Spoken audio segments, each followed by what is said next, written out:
Halo teman-teman, video ini sebenarnya dibuat terinspirasi diskusi kemarin saat trading bareng. Topiknya, bisakah kita memanfaatkan kondisi sideways untuk trading? Memang sebaiknya trading saat pasar trending adalah trading yang paling bijak.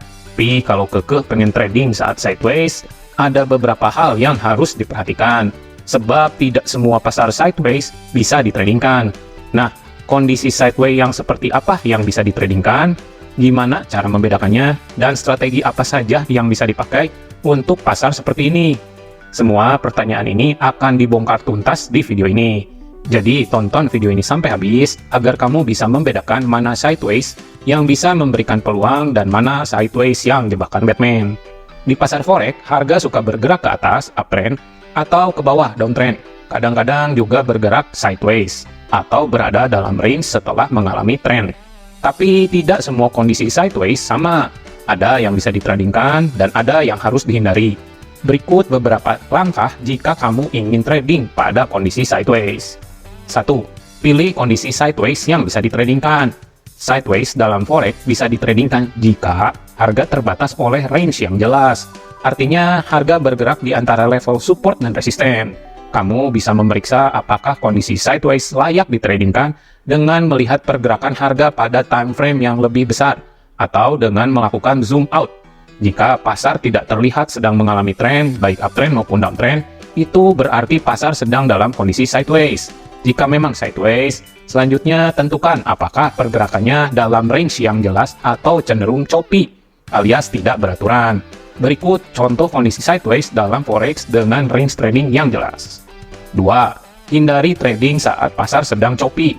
Pergerakan harga yang choppy atau sideways yang tidak beraturan disebabkan oleh konsolidasi pasar, di mana para pelaku sedang saling menunggu. Kondisi pasar seperti ini tidak layak untuk ditradingkan, karena bentuk bar candlestick bergerak tidak menentu, sehingga kita sulit menetapkan risk-reward ratio yang memadai. Berikut ini contoh kondisi choppy setelah harga bergerak dalam downtrend yang kuat. Perhatikan bahwa pergerakan harga tidak menentu dan tidak bergerak dalam range yang jelas. Kurva exponential moving average EMA8 dan EMA21 juga saling berdekatan serta cenderung bergerak datar. Sinyal trading yang timbul pada keadaan choppy biasanya tidak valid. Jika kondisi pasar seperti itu, sebaiknya jangan entry. Tunggu hingga pergerakan harga kembali trending atau tetap sideways, tetapi membentuk range yang jelas. 3. Gunakan price action dalam pasar sideways. Jika kondisi sideways disertai dengan range yang jelas, biasanya metode trading yang digunakan adalah false break entry atau entry ketika harga gagal menembus level resisten atau support seperti pada contoh berikut ini. Pada gambar di atas, sinyal untuk entry bisa dilakukan ketika candlestick membentuk pola pin bar berekor panjang, bullish atau bearish engulfing, morning star, dan evening star yang menandakan terjadinya rejection atau penolakan di level resisten atau support. Kondisi inilah yang disebut sebagai false break, dengan menentukan stop loss pada level tertinggi atau terendah pada pin bar, dan target pada level support atau resisten. Maka kita bisa trading dengan risk-reward ratio yang memadai.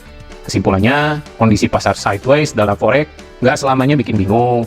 Jangan mikir bahwa momen entry cuman bisa pas pasar lagi downtrend atau uptrend saja, tapi juga bisa dipakai pas pasar lagi sideways. Memang, pergerakan harganya kadang naik turun nggak jelas arahnya. Tapi kalau kamu bisa patuh sama tips trading pada kondisi sideways, yakin deh, trading di trend apapun juga jadi gampang. Udah tahu kan sekarang apa aja tips trading pada kondisi sideways dalam forex yang bisa dipakai? Di poin ketiga di atas dijelasin kalau kamu bisa masuk order pas pasar lagi konsolidasi pakai price action. Penasaran pengen tahu lebih lanjut tentang price action? Yuk download ebook premium gratis dari kami. Isinya dari cara baca candlestick sampai manajemen risiko, semuanya gratis. Tinggal download aja melalui link yang ada di deskripsi video ini. Sekalian jangan lupa ya untuk like, komen, dan share video ini. Dan subscribe channel saya untuk mendapatkan info-info mengenai trading lainnya. Terima kasih sudah menonton, sampai jumpa di video berikutnya.